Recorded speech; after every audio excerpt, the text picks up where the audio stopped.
Price lord. ದೇವರ ಅತಿ ಪರಿಶುದ್ಧ ನಾಮಕ್ಕೆ ಸ್ತೋತ್ರವಾಗಲಿ. ಮತ್ತೊಂದು ದಿನವನ್ನು ಕಾಣುವಂತೆ ದೇವರು ನಮಗೆ ಕೃಪೆ ಮಾಡಿದ್ದಕ್ಕಾಗಿ ಸ್ತೋತ್ರ. ಆತನು ಮಾಡಿದ ಎಲ್ಲ ಉಪಕಾರಗಳಿಗಾಗಿ, ಎಲ್ಲ ಆಶೀರ್ವಾದಗಳಿಗಾಗಿ ದೇವರಿಗೆ ಸ್ತೋತ್ರವನ್ನು, ಮಹಿಮೆಯನ್ನು ಸಲ್ಲಿಸ್ತೇನೆ. ಇಂದಿನ ವೇದ ಅಧ್ಯಯನಕ್ಕಾಗಿ ಒಂದು ವಾಕ್ಯವನ್ನು ಓದಿಕೊಳ್ಳೋಣ. ಕೀರ್ತನೆಗಳು 25 ಅದರ 4ನೇ ವಾಕ್ಯ. ಯೆಹೋವನೇ, ನಿನ್ನ ಮಾರ್ಗವನ್ನು ನನಗೆ ತಿಳಿಸು, ನೀನು ಒಪ್ಪುವ ದಾರಿಯನ್ನು ತೋರಿಸು. ಕೀರ್ತನೆಗಾರನಾದ ದಾವೀದನು ಈ ಕೀರ್ತನೆಗಳಲ್ಲಿ ಹೆಚ್ಚು ಕೀರ್ತನೆಗಳನ್ನು ಬರೀತಾನೆ. ಅದರಲ್ಲಿ ಅನೇಕ ಸಂದರ್ಭಗಳಲ್ಲಿ ದಾವೀದನ ಪ್ರಾರ್ಥನೆಯನ್ನು ನಾವು ನೋಡ್ತೇವೆ.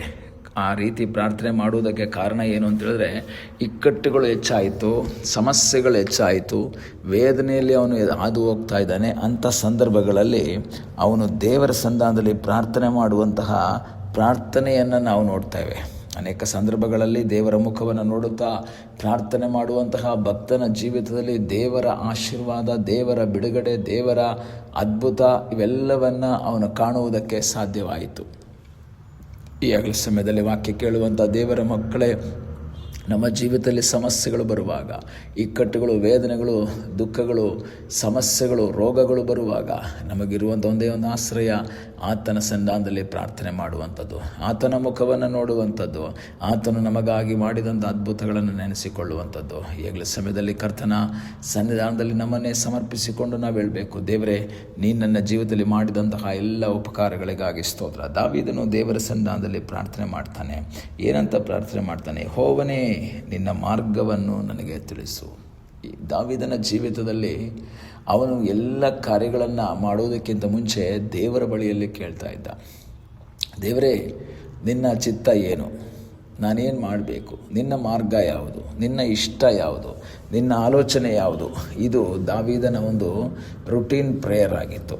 ಕೆಲವು ಸಂದರ್ಭಗಳಲ್ಲಿ ನಾವು ಎಲ್ಲ ಮಾರ್ಗವನ್ನು ಮಾಡಿ ಅದರ ಮಾರ್ಗದಲ್ಲಿ ದಾಟಿ ಹೋಗಿ ಸಮಸ್ಯೆ ಆದ ನಂತರ ನಾವು ದೇವರ ಹತ್ರ ಹೋಗಿ, ದೇವರೇ, ಈ ಥರ ಆಗಿಬಿಟ್ಟಿದೆ, ನನಗೆ ಪರಿಹಾರ ಕೊಡು ಅಂತ ಕೇಳ್ತೀವಿ. ಆದರೆ ನಮ್ಮ ಜೀವಿತದಲ್ಲಿ ಆ ಸಮಸ್ಯೆಗೆ ಸಿಲುಕೋದಕ್ಕಿಂತ ಮುಂಚೆನೇ ನಾನು ದೇವರ ಸನ್ನಿಧಾನದಲ್ಲಿ ಪ್ರಾರ್ಥನೆ ಮಾಡಬೇಕು. ದೇವರೇ, ನೀನು ಅದ್ಭುತ ಮಾಡಪ್ಪ, ಇಂಥ ಒಂದು ಸನ್ನಿವೇಶದ ಮೂಲಕ ನಾನು ಹಾದು ಹೋಗ್ತಾ ಇದ್ದೀನಿ, ನನಗೆ ಅದ್ಭುತವನ್ನು ಮಾಡು ಎಂಬುದಾಗಿ ನಾವು ದೇವರ ಸನ್ನಿಧಾನದಲ್ಲಿ ಪ್ರಾರ್ಥನೆ ಮಾಡುವುದಾದರೆ ಅದ್ಭುತವನ್ನು ಮಾಡುವ ಸರ್ವಶಕ್ತನಾದ ಒಬ್ಬ ದೇವರು ನಮಗಾಗಿ ಜೀವಿಸ್ತಾ ಇದ್ದಾನೆ. ದಾವೀದನ ಹಾಗೆ ದೇವರ ಮುಖವನ್ನು ನೋಡುತ್ತಾ ನಾವು ಕೇಳಬೇಕು, ದೇವರೇ, ನಿನ್ನ ಮಾರ್ಗ ನನಗೆ ತಿಳಿಸ್ಕೊಡಪ್ಪ, ನಾನು ಯಾವ ಮಾರ್ಗದಲ್ಲಿ ಹೋಗಬೇಕು, ದೇವರೇ, ನನ್ನನ್ನು ಒಳ್ಳೆಯ ಮಾರ್ಗದಲ್ಲಿ ನಡೆಸು. ಕೀರ್ತನೆಗಾರನು 139ರಲ್ಲಿ ದಾವೀದನು ಹೇಳ್ತಾನೆ, ನಾನು ಕೇಡಿನ ಮಾರ್ಗದಲ್ಲಿರುತ್ತೇನೋ ಏನೋ ನೋಡಿ ನನ್ನನ್ನು ಸನಾತನ ಮಾರ್ಗದಲ್ಲಿ ನಡೆಸು, ಸರಿಯಾದಂತಹ ಮಾರ್ಗದಲ್ಲಿ ನನ್ನನ್ನು ನಡೆಸು ಎಂಬುದಾಗಿ ಆ ದಾವೀದನು ದೇವರ ಸನ್ನಿಧಾನದಲ್ಲಿ ಪ್ರಾರ್ಥನೆ ಮಾಡ್ತಾನೆ. ಈಗಲೇ ಸಮಯದಲ್ಲಿ ನಾವು ದೇವರ ಸನ್ನಿಧಾನದಲ್ಲಿ ಕೇಳಬೇಕು, ದೇವರೇ, ನಿನ್ನ ಮಾರ್ಗ ನನಗೆ ತೋರಿಸ್ಕೊಡು, ತಿಳಿಸ್ಕೊಡು. ಯಾಕೆ? ನೆಕ್ಸ್ಟ್ ಹೇಳ್ತಾನೆ, ನೀನು ಒಪ್ಪುವ ದಾರಿಯನ್ನು ತೋರಿಸು. ಅದರ ಅರ್ಥ, ದೇವರು ಒಪ್ಪುವಂಥ ದಾರಿನೂ ಇದೆ, ದೇವರು ಒಪ್ಪದೇ ಇರುವಂಥ ದಾರಿ ಇದೆ. ಕೆಲವು ದಾರಿಯನ್ನು ನಾವು ಆ ದಾರಿಯಲ್ಲಿ ಹೋಗುವುದಕ್ಕೆ ದೇವರು ಒಪ್ಪೋದಿಲ್ಲ. ಕೆಲವು ಸಂದರ್ಭಗಳಲ್ಲಿ ದೇವರು ನಮಗೆ ಕೆಲವು ದಾರಿಗಳನ್ನು ತೋರಿಸ್ಕೊಡ್ತಾರೆ. ಇದು ದಾರಿ, ಈ ದಾರಿಯಲ್ಲಿ ಹೋಗು ಎಂಬುದಾಗಿ ದೇವರು ನಮಗೆ ಹೇಳುವಾಗ ಆ ದಾರಿಯಲ್ಲಿ ನಾವು ಹೋದರೆ ಆ ದಾರಿ ನಮ್ಮನ್ನು ಯಶಸ್ಸಿಗೆ ನಡೆಸುತ್ತೆ, ಅದು ನಮ್ಮನ್ನು ಸಕ್ಸಸ್ಸಿಗೆ ನಡೆಸುತ್ತೆ, ಆಶೀರ್ವಾದಕ್ಕೆ ನಡೆಸುತ್ತೆ.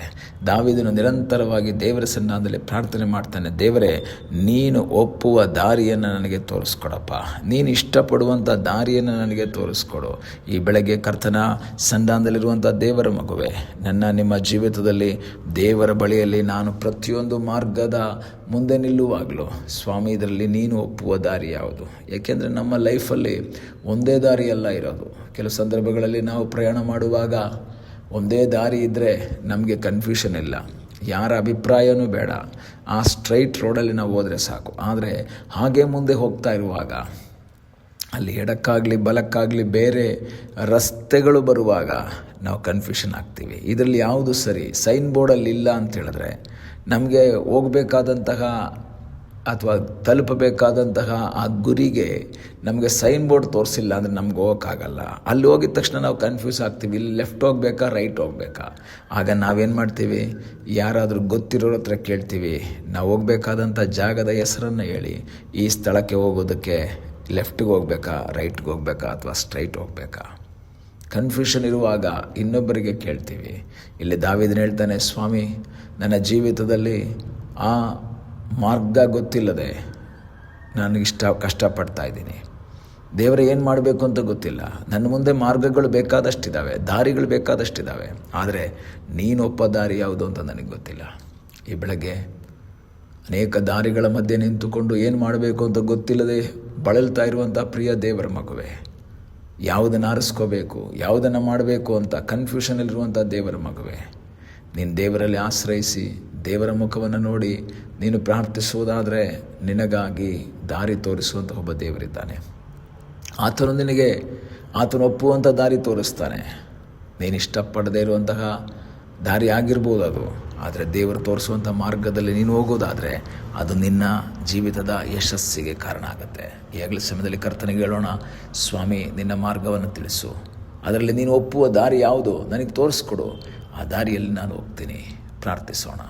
ನಮ್ಮನ್ನು ಬಹಳವಾಗಿ ಪ್ರೀತಿ ಮಾಡುವ ಪರಲೋಕದ ತಂದೆಯಾದ ದೇವರೇ, ಈ ಸಮಯಕ್ಕಾಗಿ ಸ್ತೋತ್ರ.